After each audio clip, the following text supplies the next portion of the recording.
What's up sa inyo mga tropa, at eto na naman tayo sa ating printing channel mga tropa. Salamat nga pala lalong lalo na sa nagsasubscribe, at road to 10,000 subscribers na tayo. At maraming salamat din sa mga nag-aabil syempre ng templates natin. Alam nyo naman na isa yan sa mga way kung paano natin isusustain yung channel natin. At pasensya na din kayo kung medyo hindi ako nakaka-reply dito sa mga message nyo or comment ninyo sa ating YouTube channel. Sobrang dami na kasi. Hayaan nyo, pipilitin natin na maisa-isa yan at lahat yan sasagutin natin mga tropa. At alam nyo naman na nagre-reply ako sa inyo. Eto na nga, message nyo lang ako sa mga gusto mag-avail ng mga templates natin. At kung gusto nyong magpasalamat din sa akin, i-click nyo na lang din yung subscribe at thanks button dyan kung nais nyo mag-donate. At simulan na nga natin yung content natin para sa ngayong araw na to. Previously nga 2 weeks ago, may nag-comment sa atin at shoutout sa iyo Jordan. Ito yung comment niya dito. Sir, nakakasira po ba ng printer? Yung madalas na pag-print sa photo paper, beginner pa lang daw siya sa printer. Kabibili lang daw niya ng Epson 3210 yung gamit niya. So ako before, halos ganyan din ako mga tropa, na hindi ko nga din alam na yung printer pala ay pwedeng gamitan ng photo paper. Akala ko dati, mga bond paper lang ang pwede. So, hindi na natin masyado pahabain tong video na to. Sana. Ito naman talaga lagi ko sinasabi sa inyo mga tropa, walang printer na immortal. So, kung tatanungin nyo ako kung pwedeng gamitin yung photo paper dyan sa mga Epson 3210, 5290, 121 or sa mga 3250, 3216, pwede kayong gumamit ng photo paper. As is talaga pwede. Dun sa iniisip nyo na nakakasira, walang printer na immortal na as in hindi masisira yung printer ninyo. Pero mamaya ipapaliwanag ko kung anong part ng printer ninyo yung maaaring madamage or masira as times goes by due to usage. Ibig kong sabihin, masisira talaga yung parts na yon sa paggamit nyo ng printer. Parang sa sasakyan, yung pinakagulong ninyo ng sasakyan, kapag lagi nyong ginagamit yung sasakyan nyo, motor, or kahit ano pa mang merong gulong yan, napupudpud at napupudpud yon, diba? So papalitan nyo. So ganun din sa printer, meron ding pinapalitan na parts doon. So mamaya at the end of this video, ipapakita ko. Pero sasabihin ko muna sa inyo kung ano yung mga photo paper na ginagamit ko at trusted ko, at kung ano naman yung pangit yung experience ko. Unang-una dito na tayo sa pangit yung experience ko talaga. Nung bago pa lang ako sa printing na to, as is talagang akala ko bond paper lang yung pwede. And then may nagkumatok sa amin, magpapaprint siya lang picture. Wala akong idea. So next day, naglasada ako. Ito ang pinakaunang photo paper na bubungad sa inyo kapag tinype nyo sa Lazada or Shopee. Etong kulay orange na to. So sa experience ko using Epson 3110 na which is 3210 na ngayon, eto ay dumudulas. Ibig ko sabihin, kapag nilalagay mo tong papel na to, etong photo paper na to sa printer mo, kapag nasa bandang dulo na yung ipiprint, medyo tumatabingi yan. Hindi ko alam na basta parang pumipitik siya, parang bigla siyang pumipitik out of nowhere at tumatabingi na yung print. Akala ko noon, sira na yung printer ko noon mga tropa. Kaya hindi na ako nagpiprint kahit kailan ng mga photo paper. Kaya eto, wag yung gagamitin to. Pero kung it works for you mga tropa, good for you, di ba? Pero kung na-experience nyo yung same nang na-experience ko, ang pangit ng output, hindi ganun kapulido, dumudulas pa, tumatabingi, naaakalain mo sira yung printer mo. Walastik talaga, akala ko talaga sira yung printer ko noon. Pero nung ang dami na kasing nagtatanong sa akin, magpapaprint ng photo paper, magpapaprint ng ID, parang narin din ako, no? Kasi ang dami ko nang nati-turn away na customer kasi nga hindi na ako nagpiprint ng photo paper na gamit kasi akala ko sira yung printer ko. So napa-welcome ako dito sa Coaf double-sided. Talagang nag-search ako. So far so good mga tropa. Parang nagulat ako na it works parang magic, no? Naakala ko sira yung printer ko na yon, gumagana pa pala sa ganitong mga photo paper. At etong photo paper na to yung nagsalba sa akin, no? Na na-realize ko, magkakaiba pa pala yung quality ng mga photo paper. Etong mga kwento ko na to sa mga previous na video ko. So na-realize ko, eto ang pangit talaga na ito. So eto rin yung mga iba niyan, lalong eto yung kulay blue. Eto yung parang wala siyang nakasulat sa likod na brand. One time lang ako gumamit yan kasi napangitan din ako dyan, tsaka to. At eto yung kahit papano ganda.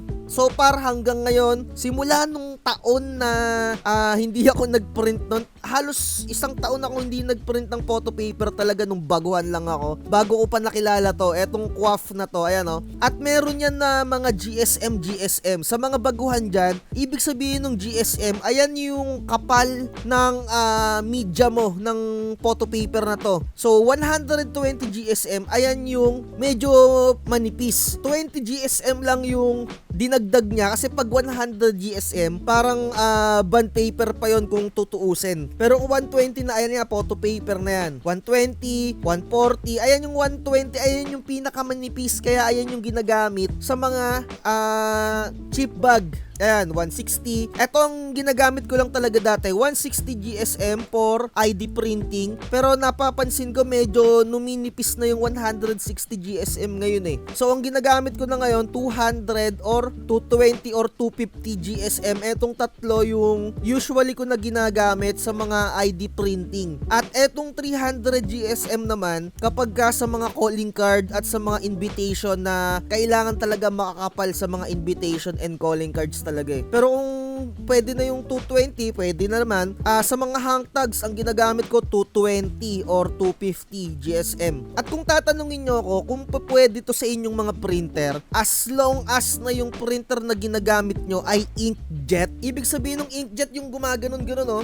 Gumaganon-ganon yung pagpiprint, di ba? Siguro alam nyo naman na yun, no? Inkjet yung tawag sa mga printer natin. Epson 121, 3210, 5290, Canon G1010, di ba? Mga brother na T7020, ayan, inkjet yung mga tawag doon. So, ang dami kasi din nagtatanong, pwede ba yan sa printer ko? Pwede ba yan sa printer ko? Tignan ninyo yung label ng i-avail ninyo na photo paper. May nakalagay dyan, lahat ng photo paper may nakalagay, as in lahat. Ito kung nababasa nyo sa may lower, ayan o, works on all inkjet printers. Keso ano pang brand mo, Canon, Epson, HP, Brother, 'di ba? As long as inkjet printer. So, meron din si Yasen na double-sided photo paper, pero to tell you honestly mga tropa, never pa akong nakagamit netong double-sided na photo paper kasi nag-stick na ako dito sa QWAF eh. Medyo nagagandahan kasi talaga ako dito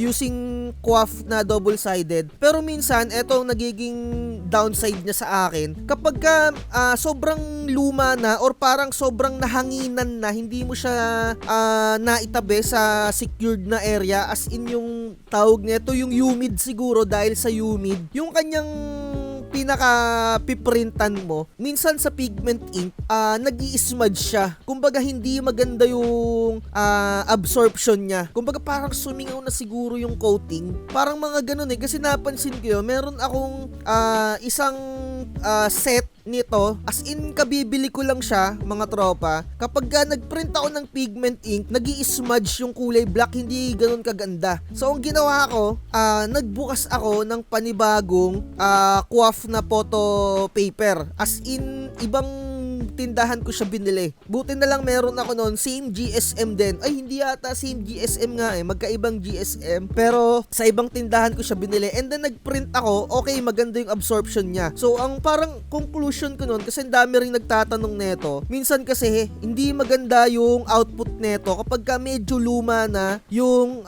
stock na yon mga tropa. Kaya bibili kayo sa mga fast moving na store. Kagaya neto, mismong QWAF na to. Pagka mga ganito mismong QWAF na, syempre mga fast moving talaga yung mga produkto niyan. So ayun, etong Yasen siguro itatry natin to soon. Hindi ko lang masabi sa inyo kung kailan, pero bibili na ako ng samples nito para matesting natin kung maganda ba yung absorption niya ng ink kung gagamit tayo ng dye ink at pigment ink, di ba? So halos hindi naman nagkakalayo yung presyuhan nila. Tignan nyo dito, 300 GSM, 142, and then dun sa Quaff, mas mura pa nga tong Quaff, di ba? Ayan, mas mahal yung Yasen. Pero kung 120 GSM, ito yung usually na ginagamit for cheap bag, 102. Pero kapag Yasen, tignan natin, 120 GSM, 85 pesos lang. So kung lagi kayong nagki-cater ng mga cheap bag, ay highly suggest na try nyo siguro tong si Yasen, di ba? Kung maganda sa inyo at makakatipid pa kayo ng 15 pesos, di ba? Kahit piso yan sa business, napakahalaga.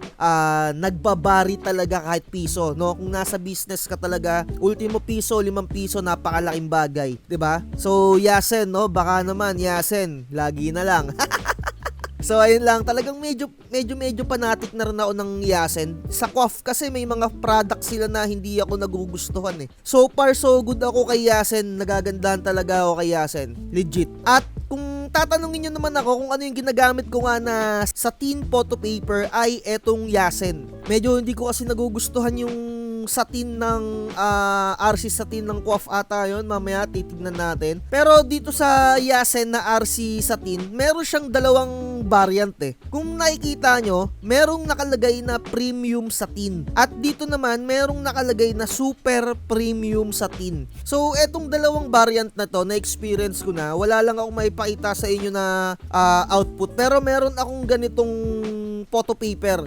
Next time, magpiprint ako ng mga iba-ibang photo paper, ipagko-compare natin at sasabihin ko sa inyo kung ano yung pagkakaiba ng naaayon sa nakikita ko, naaayon sa experience ng mata ko. Pero so far, etong premium satin na to, hindi ganun kaganda yung absorption niya ng ink. Kapag etong premium satin naman talagang pulidong-pulido. Ito parang medyo napuputlaan ako eh doon sa output niya. Kumbaga parang bitin. Kumbaga may kulang na kiliti na basta hindi ko masyado maipalawanag, no? Maganda rin naman sa pwede na. Pero iba talaga yung output na itong super premium satin eh. So, ito yung isa pang photo paper na RC satin. Tignan natin yung kulay pula. Ito, kuyi pala to mga tropa, hindi pala to Quaff. Ito yung dati kong ginagamit. Hindi ko na kasi masyado natitripan to. Pero ang experience ko dito mga tropa, okay naman siya. Kaso yung pagka 260 GSM niya, hindi siya ganun kakapal kung i-compare mo sa 260 GSM neto ni Yasen. Iba yung parang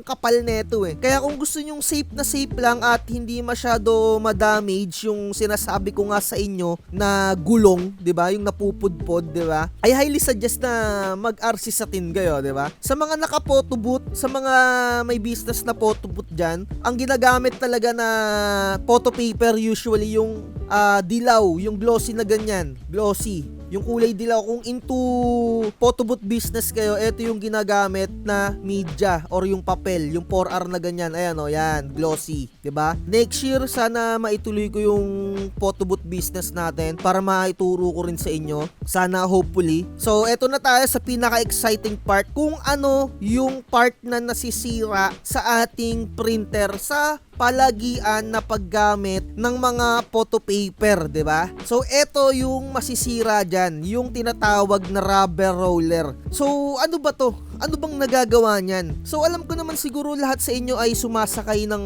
bus, 'di ba? Kung sa mga big time kayo hindi pa kayo nakakasakay ng bus, yung mga konduktor, meron yang mga parang goma sa daliri na pumipilas ng ticket. Ayun yung gamit netong rubber roller na to. Ito yung humihila naman ng papel, 'di ba? Sila yung kumikis-kis sa papel or sa bond paper, sa photo paper, 'di ba? So ibig ko sabihin, the more na ilang beses na kayo nagprint, syempre hindi namang immortal to eh. Rubber nga yan, napupudpud yan mga tropa. Napupudpud yan, ninipis at ninipis yan. Kaya kung ang mga printer ninyo ay Epson 121, na yung printer na yan ay design lang talaga for documents printing, meaning hindi talaga siya pwedeng paggamitan ng mga photo paper kasi mas mabilis mapudpod yung rubber roller nun kung lagi yung gagamitin ng gagamitin, di ba? So ang mangyayari niyan kapag lagi kayong nagagamit ng photo paper, mas mapapabilis yung pagpapalit nyo neto. Kasi kung babalik kayo sa manipis, hindi niya na mapipid. Kumbaga hindi niya na makikiskis yung sarili niya dun sa bond paper na manipis. Laging makakapal na yung hahanapin niya, 'di ba? Parang sandwich, 'di ba, no? Nasa gitna yung yung bond paper.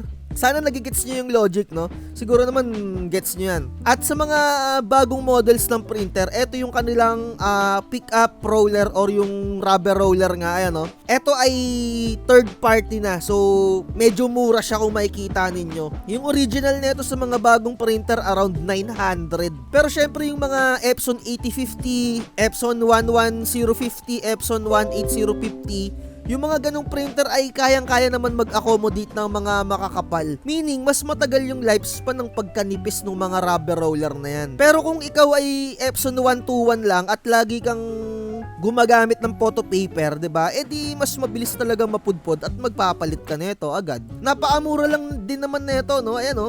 100 nga lang to eh. Ayun, parang package na siya. At napakadali lang i-repair niyan mga tropa. Sa totoo lang, si Epson printer, kahit wala kang alam sa paggamit ng screwdriver, matututo ka talaga sa sobrang dali.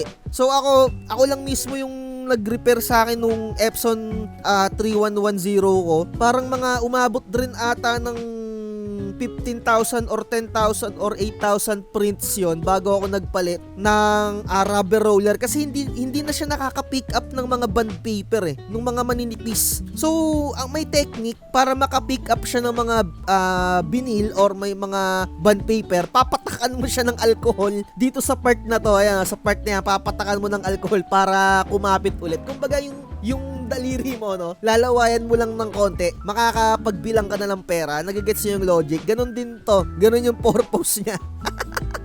So, ayun, no, sana nag-enjoy kayo mga tropa. So, mabalik tayo doon sa katanungan niya. Tropa, huwag kang matakot na gumamit ng photo paper. Gamitin mo yung printer mo. Basta yung printer mo, isi-serve niyan kung ano yung pinagagamitan niyan. Mag-print ka lang ng photo paper, vinyl, no? Hayaan mo nang masira yung rubber roller. Napakamura lang naman yan eh. So, yung Epson 3210, it is a good start na sa printing business yan. So, siguro dito na natin tatapusin to. Medyo mahaba na yung talk shit natin dito. So, sa mga hindi pa nakakilala sa akin dyan, no, ako nga pala sa TV, The Fake Guru. Comment down below kung may mga katanungan kayo dyan. At salamat sa mga nag-a-avail ng template ko. At alam nyo naman na isa yan sa mga way para masurvive natin tong YouTube channel natin. Message nyo sa Facebook page natin kung gusto nyo mag-avail. Like, share, and subscribe. Lagi ko sinasabi, huwag magpapauto. Bye! Chill lang, relax, ngiti.